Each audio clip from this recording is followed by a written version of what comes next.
Est-ce que beaucoup de personnes vont vraiment aller au ciel? Euh, qu'est-ce qui serait de bon que les gens vont faire tous ces tralala, tous ces travaux, toutes ces difficultés dans les églises, servir Dieu et après tout ne pas aller au ciel? Parce que les gens ne font pas exactement. Ça dit que les gens vont à l'église, je peux dire partiellement. Partiellement, ça voudra dire que les gens vont à l'église, mais au même moment, ils ne prennent pas soin vraiment de ce que ça dit qu'ils sont en train d'écouter dans l'église, par exemple. Ils ne prennent pas soin de ça. Moi, je pense que aucun pasteur dans son église ne va jamais prôner l'image d'aller, ça dit que le message d'aller par exemple à l'enfer. Toujours, on va dire que c'est comme ça, tu dois aller par exemple au paradis. Mais pourquoi beaucoup de gens ne font pas vraiment ce que les pasteurs sont en train de dire? Les gens écoutent le message par ici et ça sort par ici. Pourquoi je dis ça ce matin?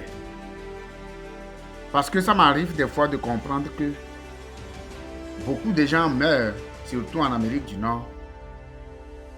Ce n'est pas qu'ils ne connaissent pas les assurances, c'est-à-dire le chemin de laisser quelque chose à ses enfants.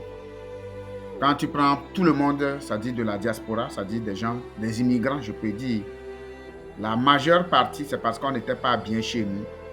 C'est pourquoi on est arrivé ici.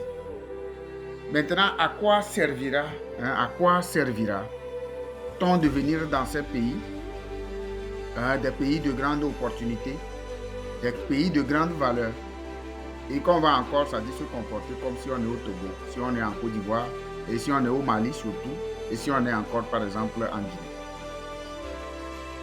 Moi, je pense que celui qui a quitté la Guinée pour venir ici a un plus sur quelqu'un qui est de l'autre côté. Maintenant, si toi, tu dis que c'est comme ça, les assurances n'appartiennent qu'aux autres, la mort ne vient qu'aux autres, ma soeur, mon frère guinéen, qu'est-ce que lui, par exemple, il va penser? Mon frère sénégalais, mon frère malien, qu'est-ce que lui va penser, par exemple? Alors, ce matin, ça dit mon cœur est un peu douloureux. Mon cœur est un peu fâché. Parce que ça me stresse. Que ça fait 5 ans qu'on est en train de parler de cette affaire. Mais il y a des gens qui sont là et qui disent que ça n'appartient qu'aux autres. Alors, à tout moment qu'on dira que ça n'appartient aux autres, vous savez, la mort, ça n'appartient qu'aux autres. Ça n'appartient qu'aux autres. Qu'aux autres. Il y a la mort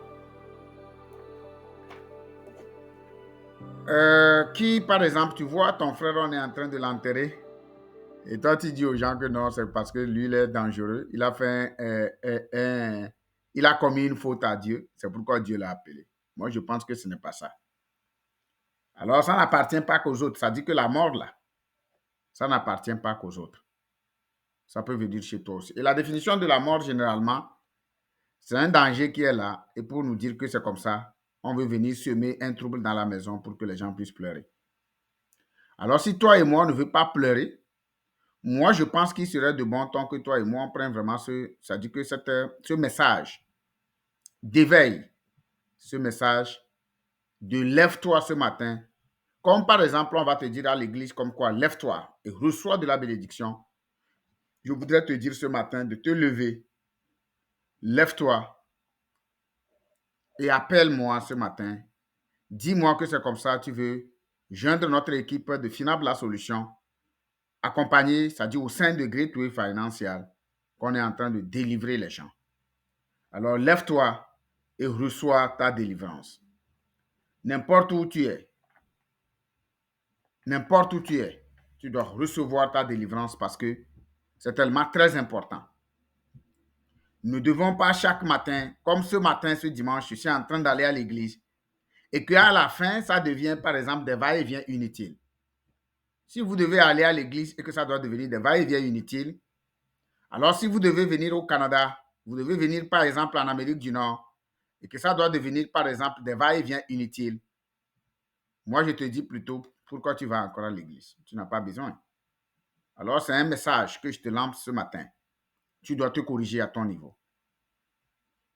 Tu dois te corriger à ton niveau parce que ça va beaucoup t'aider, parce que ça va dans ton intérêt et l'intérêt de ta famille, parce que nous, on donne la vie financière éternelle. La vie financière éternelle. La vie financière éternelle. Celui qui veut comprendre doit suivre cette vidéo et doit la partager. La vie financière éternelle. Alors, si on nous promet le paradis, nous devons savoir que sans action, le paradis ne va jamais venir. Alors, lève-toi ce matin et quand tu vas te diriger vers l'église, dis-toi qu'effectivement, ce message vient me toucher. Tu ne dois pas vraiment. Alors, toi, parent, toi, religieux, toi qui es dans une église, si jamais tu n'as pas fait ce que je suis en train de dire ce matin, je suis disponible. Appelle-moi seulement pour dire, Coach Kofi, est-ce que tu peux me faire quelque chose? Je ne suis pas en train de te dire de venir prendre de l'assurance, non. Je suis en train de te dire qu'il faut que toi et moi, comme par exemple hier nuit, j'ai eu à checker avec un de mes amis qui avait perdu sa femme il y a 3 ans. Et c'est un peu difficile parce que je ne veux pas trop parler de l'image des gens, de la mort, non. Mais je sais que toi et moi, on peut faire beaucoup de choses qui seraient de notre avantage. Merci beaucoup à toi et on se dit à bientôt. Partage massivement vraiment ces genres de vidéos. Nous, on n'a pas besoin d'avoir vraiment de... En tout cas, c'est des messages vraiment qui peuvent changer ta vie et changer les cours autour de toi. On se dit à bientôt. On est là pour les prochaines vidéos.